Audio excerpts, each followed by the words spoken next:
وسلم اپنے حجرہ مقدسہ میں تشریف فرما ہیں. آپ کے لخت جگر نور نظر سیدۃ النساء حضرت فاطمۃ الزہرا رضی اللہ تعالیٰ عنہا حاضر ہوتی ہیں. حضور نبی کائنات صلی اللہ علیہ وسلم اپنی مسند سے کھڑے ہو جاتے ہیں, اپنی لخت جگر کا استقبال کرتے ہیں, پیشانی پہ بوسہ دیتے ہیں. وہ حضور نبی کائنات صلی اللہ علیہ وسلم کے ہاتھ چومتی ہیں اور حضور نبی کائنات صلی اللہ علیہ وسلم اپنے لخت جگر کے ہاتھ چومتے ہیں, اپنی مسند پہ بٹھاتے ہیں.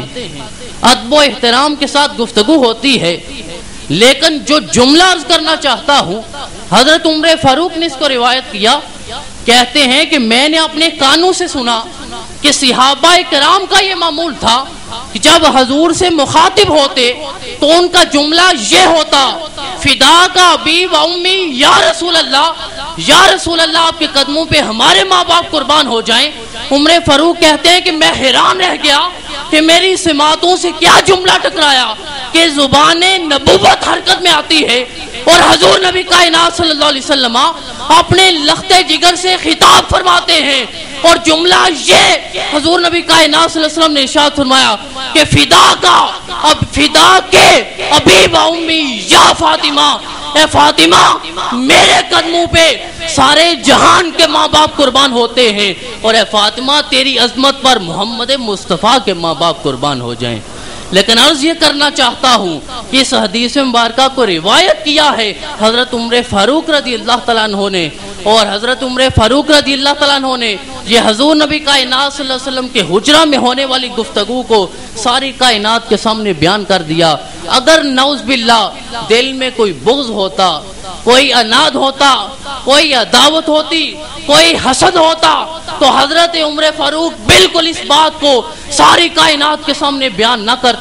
لیکن عمر فاروق نے یہ بیان کر کے اس بات کا اظہار کر دیا کہ صحابہ کرام کے دلوں میں بھی محبت اہل بیت موجود ہے, اور حضور نبی کائنات صلی اللہ علیہ وسلم نے اس طرح اپنے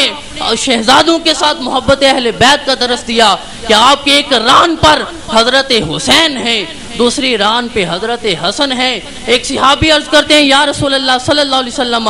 آپ نے شہزادوں کو اپنی گود میں بٹھایا ہے, ان کا مقام کیا ہے, ان کا مرتبہ کیا ہے, ان کا درجہ کیا ہے, ان کے ساتھ محبت کرنے والے کو کیا ملے گا؟ تو حضور نبی کائنات صلی اللہ علیہ وسلم نے ارشاد فرمایا من احبنی وحب ہذین, کہ جو انسان مجھ سے محبت کرے اور ان دو شہزادوں سے محبت کرے, واباہما ان کے باپ سے محبت کرے, وامہما ان کی ماں سے محبت کرے, کان معی فی درجتی یوم القیامہ, وہ انسان قیامت کے دن اسی مقام و مرتبہ میں ہوگا جہاں محمد مصطفیٰ خود موجود ہوں.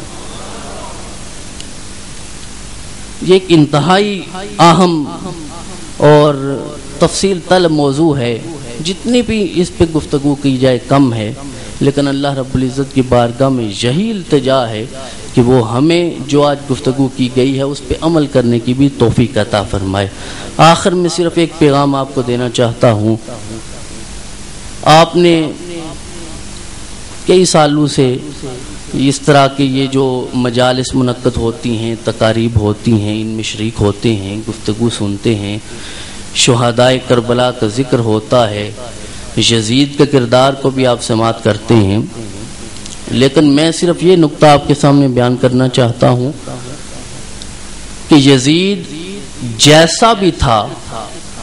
وہ بظاہر زبان سے کلمہ طیبہ پڑھتا تھا اور کہنے کو وہ مسلمان تھا,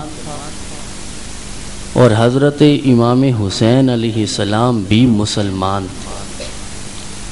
اب میرا سوال یہ ہے کہ یزید کثرت سے نمازیں ضائع کرتا تھا, لیکن وہ کبھی نماز پڑھ بھی لیتا تھا, کلمہ گو بھی تھا, نماز جمعہ پہ بھی آتا تھا, لیکن ساتھ ساتھ اپنے آپ کو مسلمان کہنے کے باوجود وہ جھوٹ بھی بولتا تھا,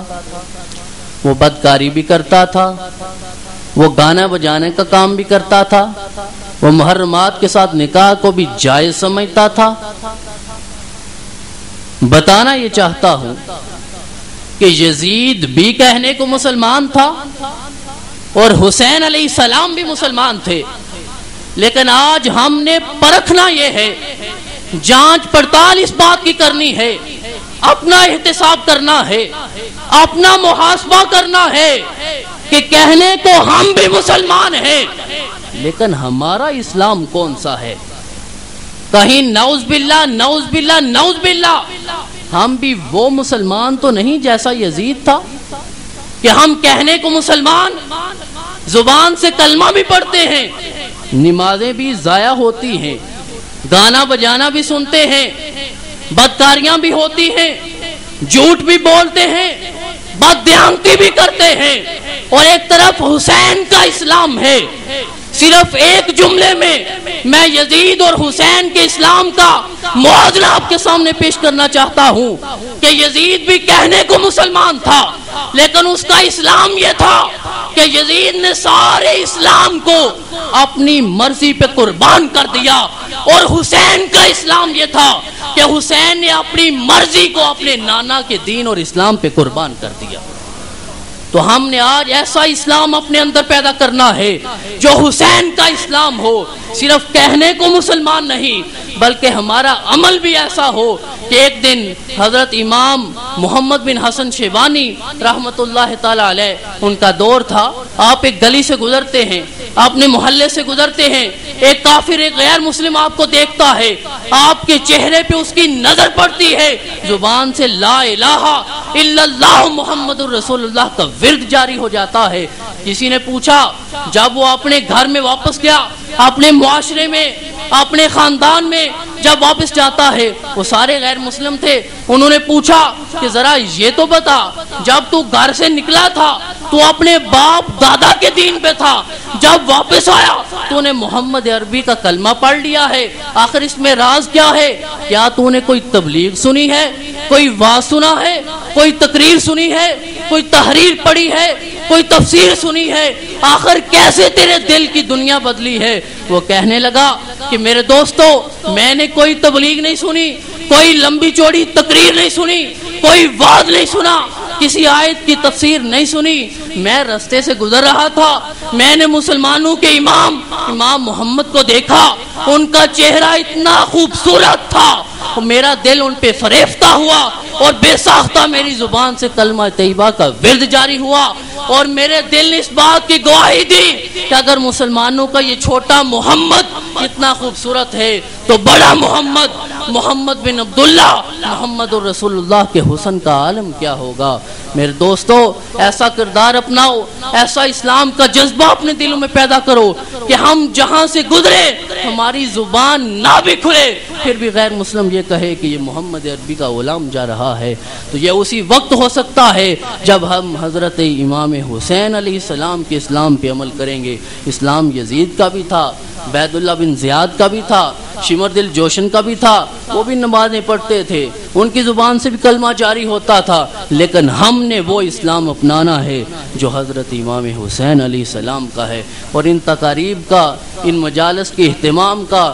انعقاد کا یہی مقصد ہوتا ہے کہ حضرت امام حسین نے کربلا میں اپنے سارے خاندان کو لٹا کے اپنی امت کو پیغام کیا دیا ہے، ہم نے اس پیغام کو اپنانا ہے۔ اللہ رب العزت ہمیں اس پہ عمل کی توفیق عطا فرمائے۔ میں بار دیگر تمام سامعین کا شکریہ ادا کرتا ہوں، آپ تشریف لائے، ہماری حوصلہ افزائی ہوئی، اللہ رب العزت آپ کی حاضری کو اپنی بارگاہ میں قبول و منظور فرمائے۔ اب تمام حضرات صف بندی کریں، جن حضرات نے سنتے ادا فرمانی ہیں، بلکہ تمام نے ادا فرمانی ہیں، سنتے ادا فرمائیں، اس کے بعد خطبہ جمعہ ہوگا اور انشاءاللہ سلام کے ساتھ دعا ہو جائے۔ سوارے کو سلام، شاہ سوارے کربلا کی، شاہ سوارے کو سلام، شاہ سوارے کربلا کی، شاہ سواری کو سلام، نیز پہ قرآن پڑھنے والے قاری کو سلام، نیز پہ قرآن پڑھنے والے قاری کو سلام، نیز پہ قرآن پڑھنے والے قاری کو سلام، نیز پہ قرآن پڑھنے والے قاری کو سلام۔ رات دن بچھڑے ہوں کی راہ میں رہنا کھڑے، رات دن بچھڑے ہوں کی راہ میں رہنا کھڑے، حضرت صغریٰ تمہارے انتظار کو سلام، حضرت صغریٰ تمہارے انتظار کو سلام، نیز پہ قرآن پڑھنے والے قاری کو سلام، نیز پہ قرآن پڑھنے والے قاری کو سلام، نیز پہ قرآن پڑھنے والے قاری کو سلام۔ سر سے چادر چھن گئی لیکن نظر اٹھی نہیں، سر سے چادر چھن گئی لیکن نظر اٹھی نہیں، حضرت زینب تمہاری پردہ داری کو سلام، حضرت زینب تمہاری پردہ داری کو سلام، حضرت زینب تمہاری پردہ داری کو سلام۔ شاہ سوار کربلا کی شاہ سواری کو سلام، نیز پہ قرآن پڑھنے والے قاری کو سلام، نیز پہ قرآن پڑھنے والے قاری کو سلام۔ یا الہی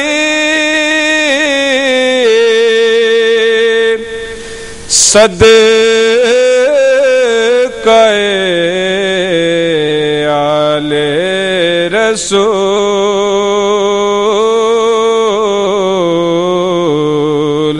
یہ سلام عاجزانہ ہو قبول۔